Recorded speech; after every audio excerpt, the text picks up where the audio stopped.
good to have you with us in this edition of the Urban Debate. We've got three big stories lined up for conversation tonight. We begin with the spotlight on the Congress and fighting in Punjab with a series of fresh flashpoints between Sidhu and Captain Amarinder's camp. Now, in fact, today there was a meeting held of 20 MLAs and 3 Punjab ministers. And it's now an all-out open rebellion against the sitting Punjab Chief Minister. His own cabinet ministers and MLAs have now protested against him, raised a clear demand that they want Captain to be sacked. A 5-member panel, in fact, was also formed by this rebellious group. And they said that this panel is going to actually go and meet the Congress High Command over this issue. And they're going to make their representation that they want a change in leadership. All of this drama really taking place ahead of elections in the state next year. But the drama isn't between two political parties, it's within the same party. Face-off between Captain Amarinder and Sidhu on issue after issue after issue. Just in the last 48 hours, if I had to tell you, Captain Amarinder first raised very strong objections to remarks made by Sidhu's aides. And he said such remarks on J&K, such pro-Pak remarks as well, are not okay and should not be acceptable. But the Congress central leadership has not done anything about it. In fact, if anything, Harish Rawat actually came out and said, well, I've spoken to the aides and I understand that their remarks have been taken out of context, their remarks have been misconstrued. So the Congress central leadership ended up siding with Sidhu and its aides on this one. And then Navjot Singh Sidhu turned around and raised the issue of government-assured sugarcane prices in the state and spoke about how Punjab government is not giving enough in comparison to even the neighbouring states or the other states where sugarcane is. 24 hours after that, the Chief Minister has announced increase in that assured price, also pointing out that it is now higher than what Haryana is giving. So right from several other earlier issues over the inaction of the Kotkapura Faridkot firing case to the whole power crisis, which became a big face-off point, to appointment of people, Sidhu being given charge as a Punjab Congress chief, to now coming to a point where ministers and MLAs of Punjab are saying that they want Captain out. Now, while over the last many days it has become a little obvious that Congress central leadership perhaps wants this as a strategy and is implementing this as a strategy to cut through any anti-incumbency or any sentiment against the captain amongst the voters. They have propped up Sidhu and his camp to point out the issues of the current government and to provide the alternative also from the Congress party. But if that indeed is the central leadership's strategy, or is it now being taken too far by announcing and asking for removal of Captain Amarinder? Is the central leadership also going to take this demand seriously? And is this then pretty much a signal to Captain Amarinder about his future in Congress and Punjab politics? What's going on? Let's say good evening to the panelists who are joining us on this conversation. Sanjay Jha, former National Congress leader, joins me this evening. Vipin Pabbi, senior journalist. Aarti Jarath, senior journalist as well. Daniel Francis, political commentator. Mr. Sudesh Sharma of the BJP joins us this evening. Officially, Congress doesn't want to talk about this issue. Understandable, they have stayed away from it for the last many days. But let's try and get a view in from our experts. And Aarti Jarath, let's start with you. Do you still see this as a strategy intentionally being deployed by the central leadership? And is there now a clearer message then for Captain Amarinder? Well, Tanvi, if this is a strategy, I can only say that it is the Congress is committing harakiri. I mean, the BJP has tried this in the past where it has wanted to be in the ruling space and the opposition space at the same time. And it's never worked, You can't do this. If you're going to the people and going to ask for votes as Amarinder Singh, with Amarinder Singh as your chief ministerial face and your leader, then you can't be rubbishing him also at the same time. So, I mean, right from the beginning, and we've had discussions of this on your channel, before in the past, I have just not understood what the Congress's strategy is. This is a state which is theirs for the asking. There is no opposition to them. No opposition whatsoever. The BJP is unpopular. Badals are still unpopular. BSP is virtually non-existent. AAP, after last time's defeat, has not really been able to regroup properly. There is a farmers' agitation, but they have not formed a political party yet. So this is a state which is the Congress is for the asking. Why are they fighting so much internally? I mean, they could have told Sidhu, hang on, Amarinder Singh is 80 years old, let him lead the party this time, and then after we win, we can think of changing him in a year or two, and then you can take over, or a younger leadership can take over. But, instead of which they're propping up Sidhu, and they are making it very difficult for Amarinder Singh to function and to, sort of lead the party. So, I mean, frankly, I am really puzzled at the Congress's strategy. They rule only 3 states. They have trouble in Punjab. There is trouble now in Chhattisgarh. Rajasthan, they're sitting, on a volcano over there. So, I mean, where is the Congress headed? All this noise about, the infighting, and of course, big question mark on where is the Congress headed, but all this noise, will it help them on ground, Mr. Vipin Pabi, in Punjab? Are people going to get convinced that, oh yes, maybe Sidhu is the next, leader for us, who's raising all the valid issues and understands that Captain Amarinder has failed? Well, this is like changing horses midstream. It's just 6 months left. And for 4.5 years, you said you have a great government and all that. And now your own party leaders, including ministers, are saying that he has not delivered. I mean, it is certainly a political perjury that they are committing. And it's, as Aarti, my former colleague from Express, said, it's just, one can't understand, what could be behind this. How could they allow this kind of a thing to happen? I believe that possibly Navjot Sidhu has the backing of Priyanka Gandhi and Rahul Gandhi. Sonia Gandhi, as you'll notice, has been quiet. And probably these two have taken the initiative.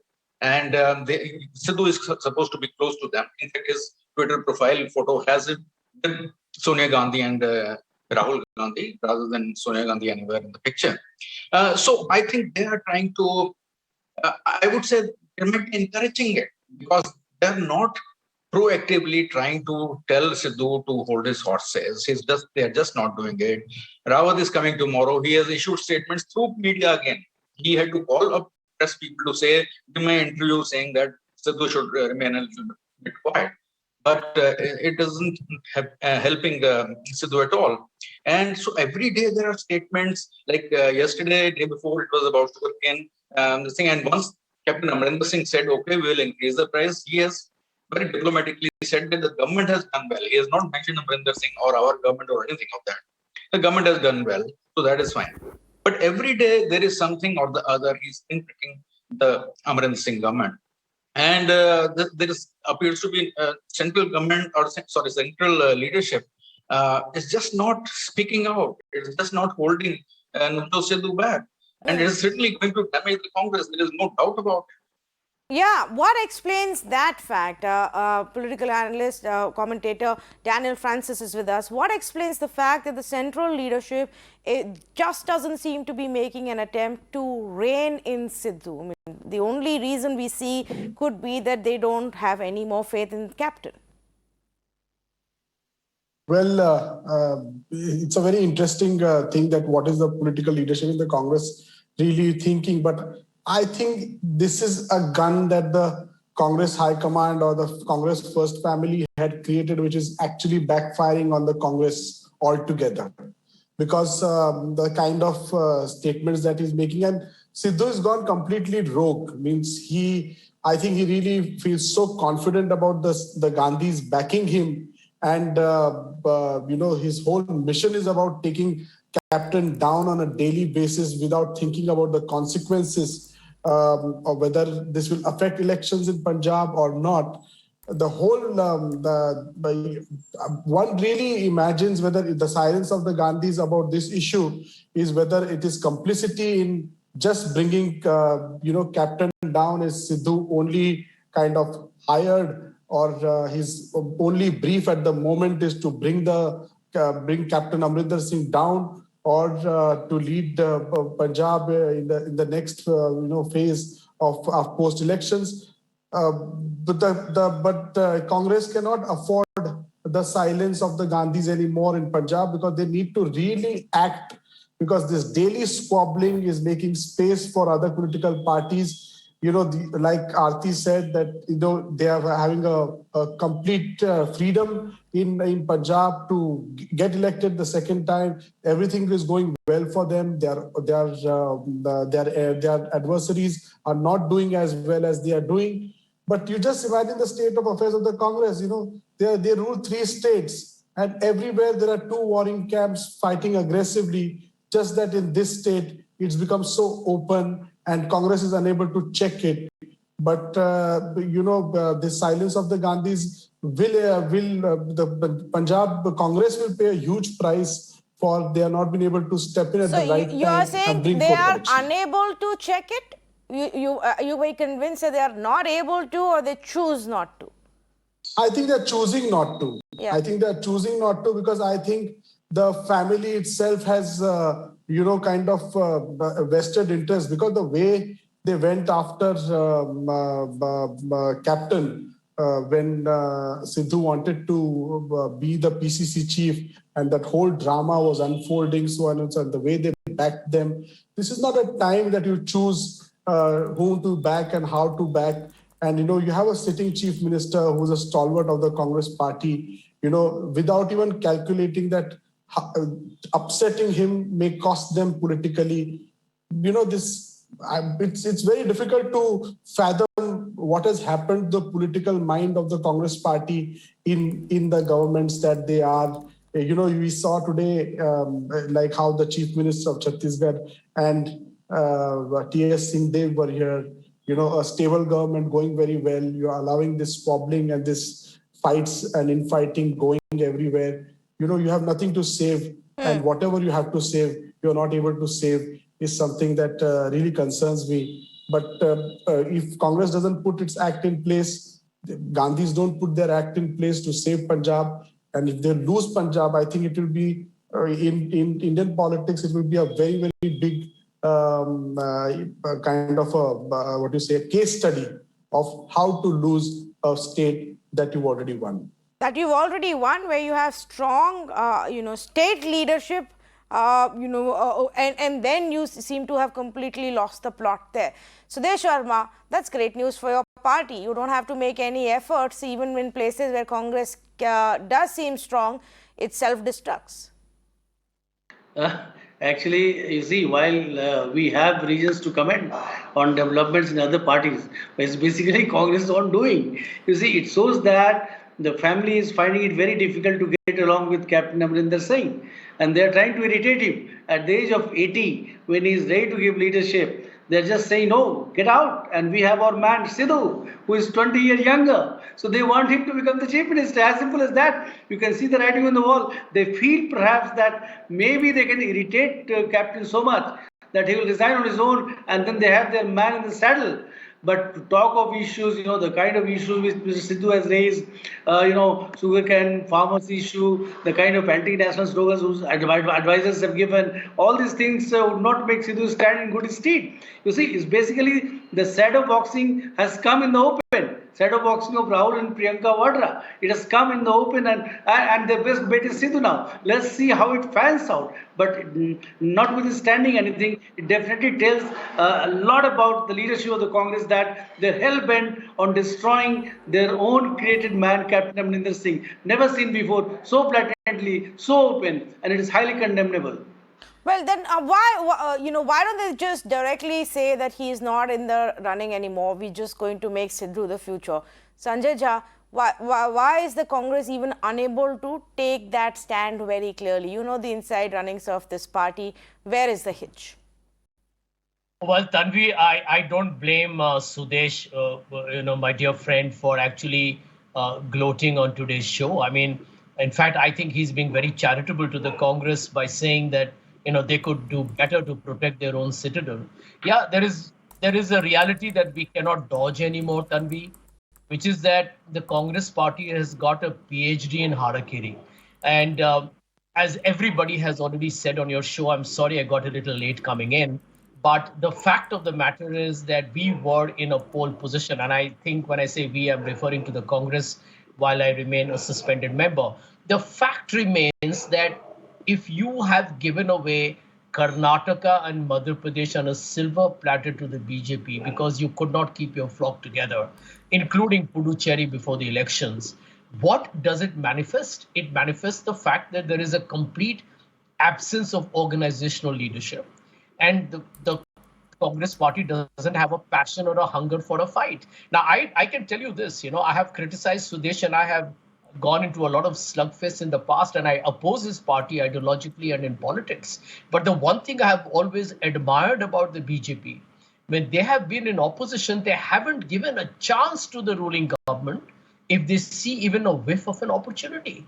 Like someone told me, a dear friend told me recently, that had you guys been in government, and with the COVID, the economy, and all kinds of issues of democracy, Pegasus, and so on, the BJP would have had you on the mat.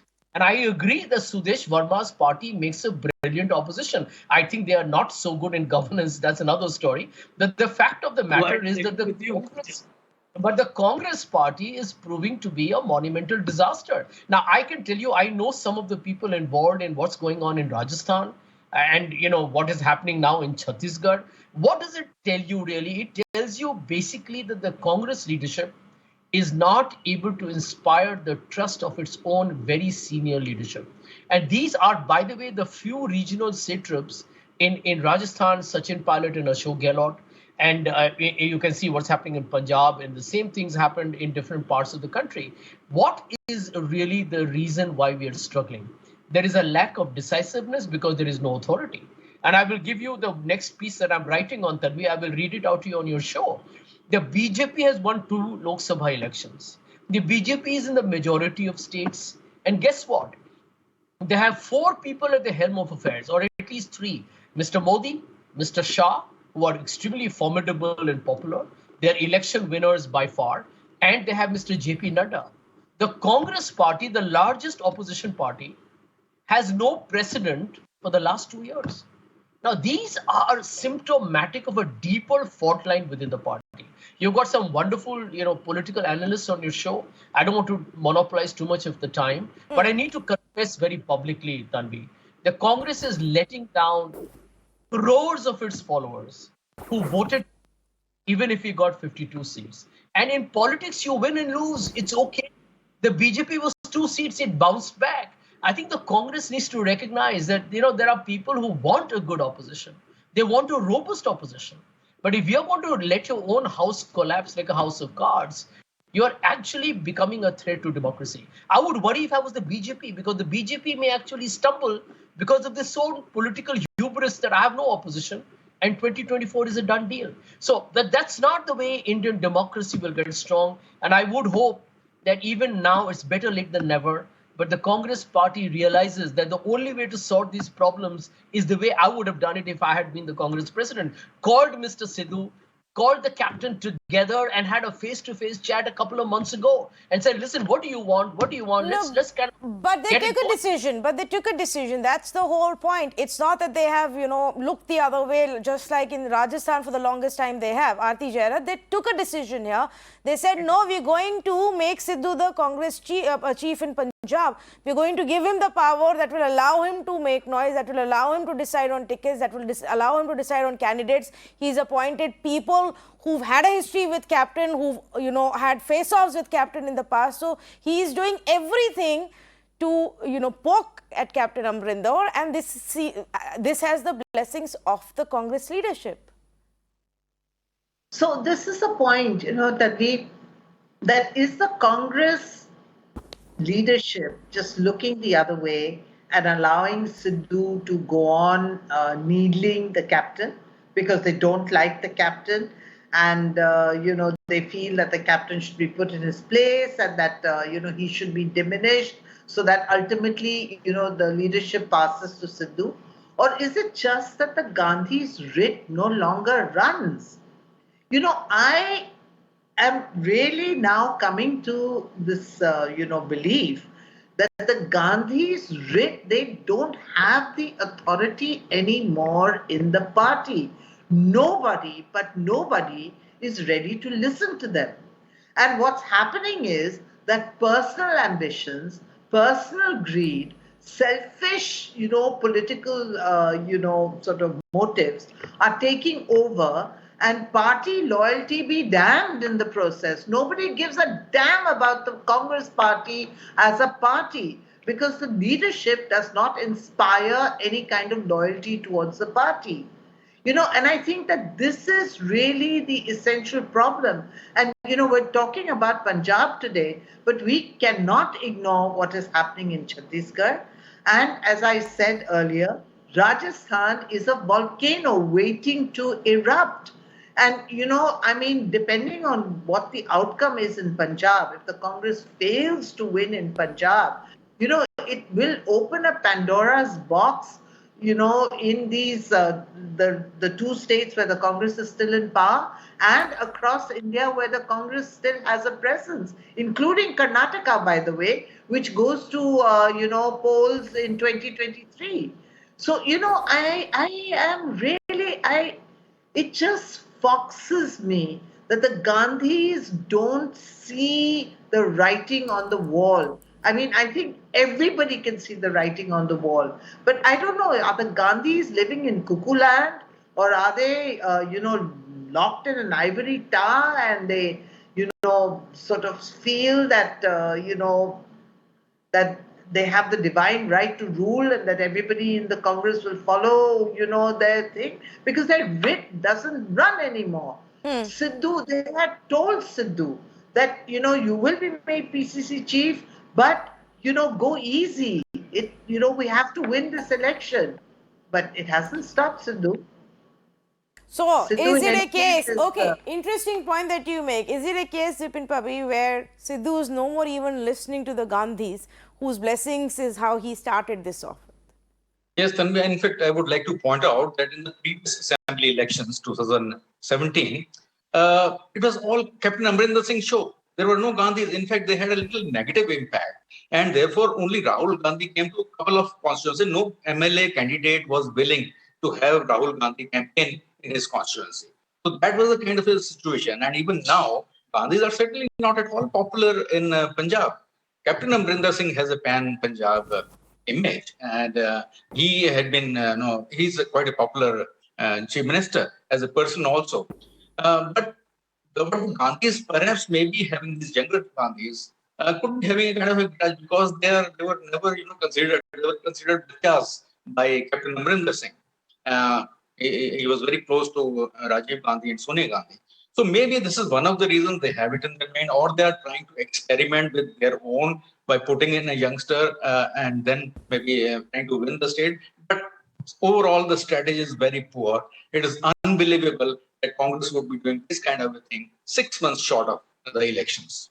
Daniel Francis, if that is the case, how long can Captain Amarinder continue to, bear these insults. He raised an issue about the aides of Sidhu and the comments they made.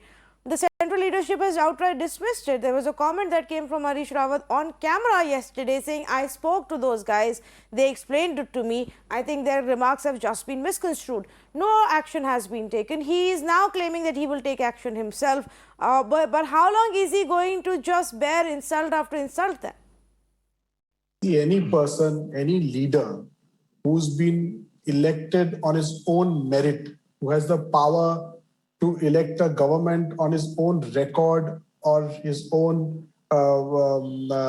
intellect and his people's connect, is a leader who loves his honor. He keeps his honor, and that is why you see in today's Congress, there are at least 4 or 5 states where former congressmen who are independent of the Congress are ruling these states, whether they are in regional parties or whether they are in national parties other than the Congress party. And they're very happy in that space because nobody wants to be the knocker of Gandhis here. Capt. Amarinder Singh, in a very difficult time. See, BJP is now at its a little bit of unpopularity, but in 2017, there was still a very popular first-term government. And even then, Captain pulled off Punjab, against the Akalis and the BJP. And here you have a man, this is his mandate. Now suddenly you are asking him to go, and the way you are humiliating him at the end of this, almost end of his political career, though you never know. If he had no challenge, he would have also continued for the 3rd time. And the way you are humiliating him, it's not going to go well with either the people of Punjab or Congress workers. And this kind of humiliation, Congress will pay a price. I'm sure that like all honorable men and women who left the Congress, to lead independent political lives and are very happy in their spaces, his exit will be dramatic, and the political developments of his exit will, result into a cascading political effect on the Congress party in Punjab and nationally. Okay, so two questions that I have. First, Sudesh Sharma, everybody here is saying this is going to be largely, hugely detrimental to the Congress party. And not just in Punjab, what happens here could trigger further problems in Rajasthan, Chhattisgarh, where, today itself the leaders met the central leadership in the national capital.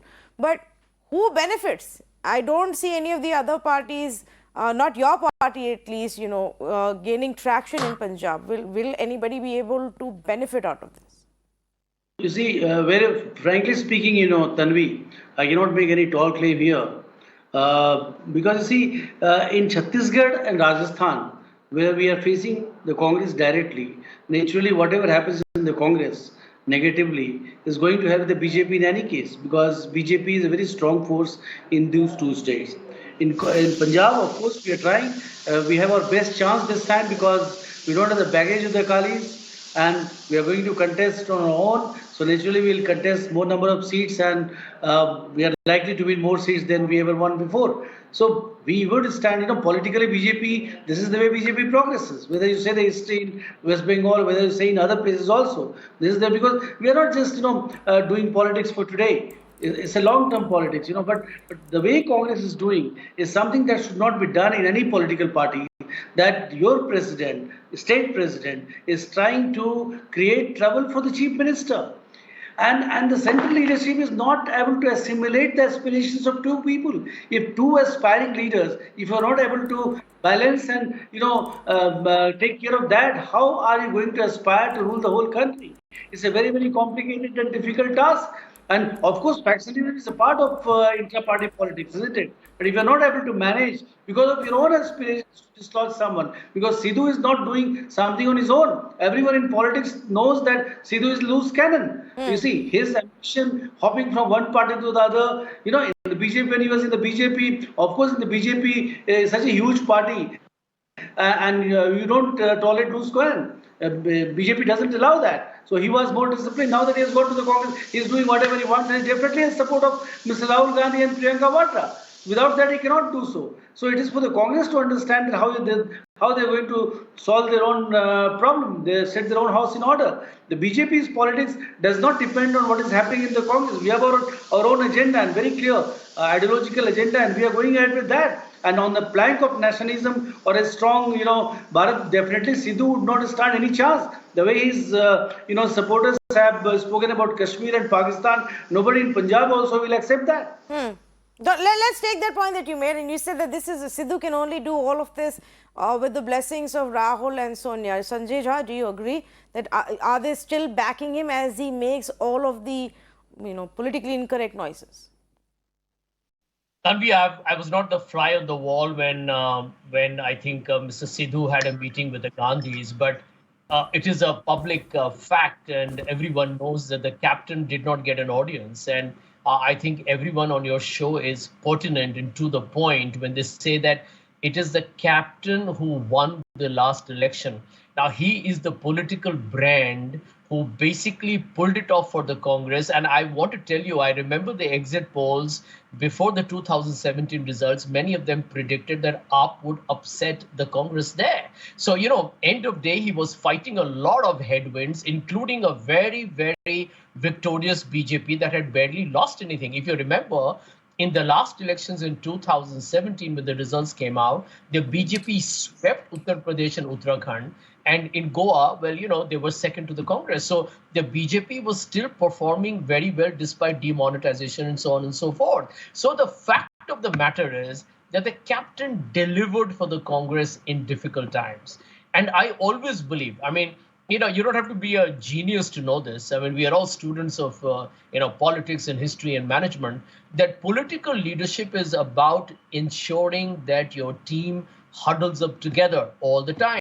Now, I'm not going to deny it. And Sudesh is a veteran in politics. He will tell you as well, he's been part of media, that politics even internally is a competitive space. It's not just about BJP versus Congress. Even within the BJP, there are battles going on because everyone has an aspiration. And I think there's nothing wrong with Sidhu wanting to be the chief minister, but it cannot be at the cost of the party's unity. It cannot, today the Congress is making a laughing stock of itself because it's like saying that, listen, I start this race with an actual handicap of 400 meters race where I have a 100-meter lead. And what I've done is after 100 meters, I decide to run in the reverse direction. It is an absolutely bizarre situation. It's absurd. If they had to, if they genuinely thought, if they wanted to clip captain's wings, if they were insecure with the way he's turned the party's political fortunes around in the state of Punjab and become so powerful, and they wanted to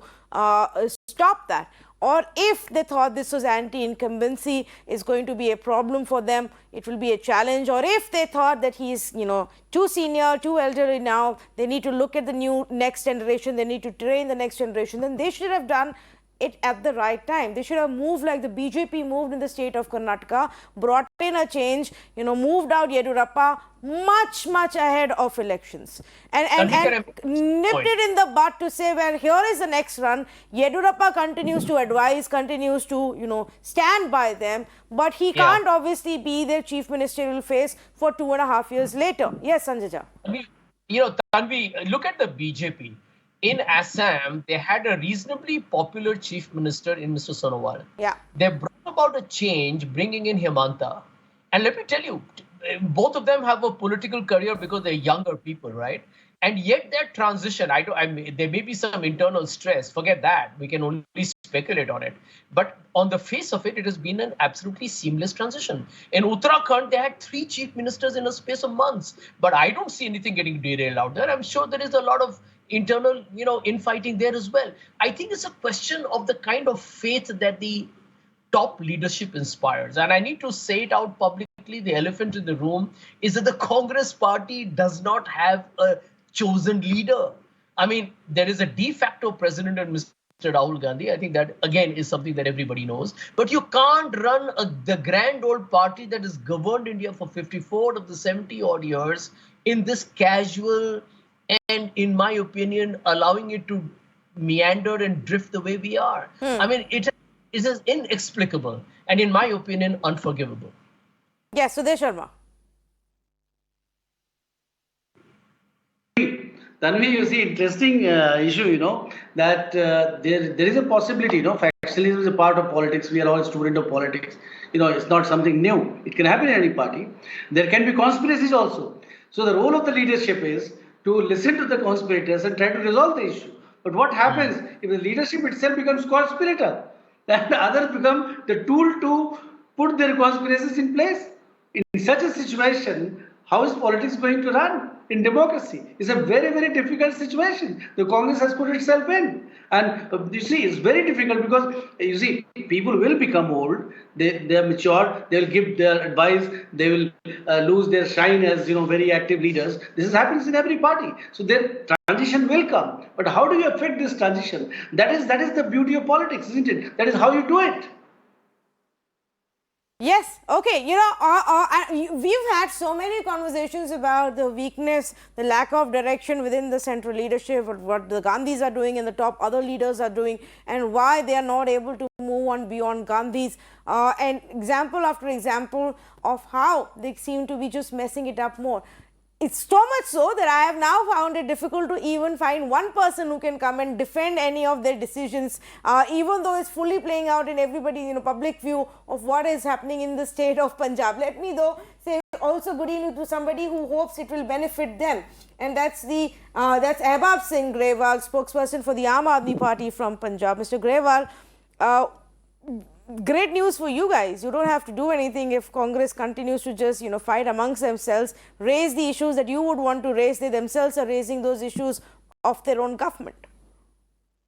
Well, it's bad news for Punjab because governance in Punjab has totally gone for a toss, number one. But I've got three important points that I'd like to make here. Number one, that the ministers and the MLAs who are questioning leadership today were total failures for the past 4.5 years. And now they are trying to somehow mask their failures and dump it all on Capt. Amarinder Singh. Number two, Mr. Navjot Singh Sidhu has proven himself to be very power hungry and totally unscrupulous by siding with the same people who he was calling mafias, say 3 months back before becoming the head of the Congress party in Punjab. And he has totally shown that he will do anything to gain power in Punjab. And number three, for Capt. Amarinder Singh, it's kind of divine retribution, because when you swear by the Gutka Sahib and you make false promises, that's what God does to you. And as far as we are concerned, we are not duly bothered, because we will actually go to the people of Punjab and tell them that, see, this is what we've been saying for the past such a long time, that this is what they are all about. And now they have themselves proven to be total utter failures, and people who are unscrupulous and people who just want power at whatever cost. So I feel that this is not going to be something that we sitting in Punjab enjoy seeing, because the bureaucracy is totally sleeping. The officers are not doing anything. Governance has gone for a toss. And when Punjab needed the healing touch the most, the Congress government is missing totally. So that is our take on the situation. The governance in Punjab missing, yes, but in the year preceding elections, that's largely what we see everywhere else also. And when the Chief Minister is busy defending his own chair, his own post, his own future, what can we expect him to do when it comes to farmer issues or even COVID or any other decision? So that becomes a big problem as well. And this is what people are going to remember when they go into vote. Aarti Jairat, can it cost them the election though? Oh, absolutely, it can cost them the elections. You tell me, if Congress MLAs themselves are saying that our Chief Minister is useless, he has not fulfilled any of, the election promises, that he's messed up on various things through his thing, and they're demanding that he be sacked, then, what are voters going to think? What are voters going to think?